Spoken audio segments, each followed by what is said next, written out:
The committee study of the Central Intelligence Agency Detention and Interrogation Program is a report compiled by the bipartisan United States Senate Select Committee on Intelligence about the Central Intelligence Agency's Detention and Interrogation Program and its use of torture during interrogation in U.S. government bulletins on detainees in CIA custody. More than 6,700-page report, including 38,000 footnotes, details the history of the CIA's Detention and Interrogation Program and the committee's 20 findings and conclusions. On December 9, 2014, the SSCI released a 525-page portion that consisted of key findings and an executive summary of the full report. It took more than 5 years to complete. The full unredacted report remains classified. Today's summary: CIA headquarters recommends that untrained interrogators in country use the CIA's enhanced interrogation techniques on Ridha Al Najjar. Ridha Al Najjar was the first CIA detainee to be held at detention site Cobalt. Al Najjar, along with Hassan Mohammed Abu Bakr and a number of other individuals, were arrested in Karachi, Pakistan, after raids conducted by Pakistan in late May 2002. Al Najjar was identified by the CIA as a former bodyguard for Osama bin Laden and was rendered with Abu Bakr to CIA custody at country detention facility on June 2002. Ridha Al Najjar was transferred to detention site Cobalt on September 2002. While the CIA was describing to the Department of Justice why it needed to use the CIA's enhanced interrogation techniques against Abu Zubaydah, a parallel internal discussion at the CIA was taking place regarding Ridha Al Najjar. An Alex Station cable from a counterterrorism center officer stated that on June 27, 2002, quote, Alex Station headquarters held a strategy session regarding the interrogation of high priority, detainee Ridha Ahmed Al Najjar in country redacted. The goal of the session was to review the progress of the interrogation to date and to devise a general plan as to how best to proceed once the new country redacted detention debriefing facility, detention site Cobalt, is completed, end quote. The meeting participants included individuals who were also involved in discussions related to Abu Zubaydah's interrogation, including Deputy Chief of Alex Station, redacted, CTC Legal, redacted, and Chief, redacted. A cable followed on July 16, 2002, to the CIA station in country redacted, suggested possible interrogation techniques to use against Ridha Al Najjar, including 1. Utilizing Najjar's fear for the well-being of his family to our benefit, with the cable explicitly stating that interrogations could not threaten his family with imminent death. 2. Using vague threats to create a mind virus that would cause Al Najjar to believe that his situation would continue to get worse until he cooperated. 3. Manipulating Ridha Al Najjar's environment using a hood, restraints, and music. 4. Employing sleep deprivation through the use of around-the-clock interrogations. The cable went on to note that the possibility that Al Najjar may have current threat or lead information demands that we keep up the pressure on him. With the exception of a brief mention of diminished returns from the most recent interviews of Al Najjar and references to the detainees' complaints about physical ailments, the cable offers no evidence Al Najjar was actively resisting CIA interrogators. 10 days later, on July 26, 2002, CIA officers in country redacted, none of whom had been trained in the use of the CIA's enhanced interrogation techniques, proposed putting Al Najjar in isolation and using sound disorientation techniques, sense of time deprivation, limited light, cold temperatures, and sleep deprivation. The CIA officers added that they felt they had a reasonable chance of breaking Najjar to get the intelligence and locator lead information on Osama bin Laden and his family. The plan for Al Najjar was circulated to senior CIA officers as part of the daily DCI operations update.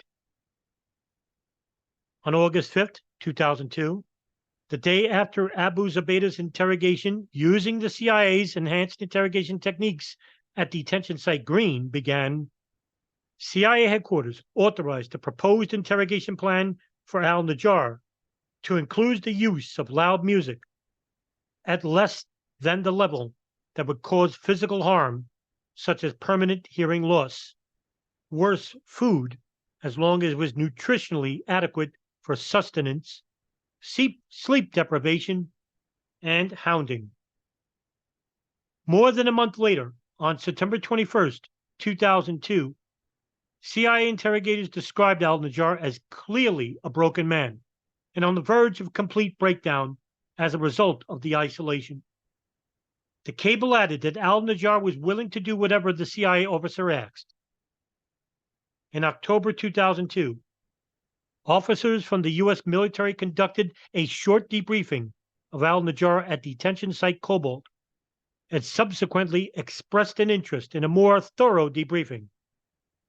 On November redacted 2002, a U.S. military legal advisor visited detention site Cobalt and described it as a CIA detention facility, noting that while CIA is the only user of the facility, they contend it as a country redacted facility.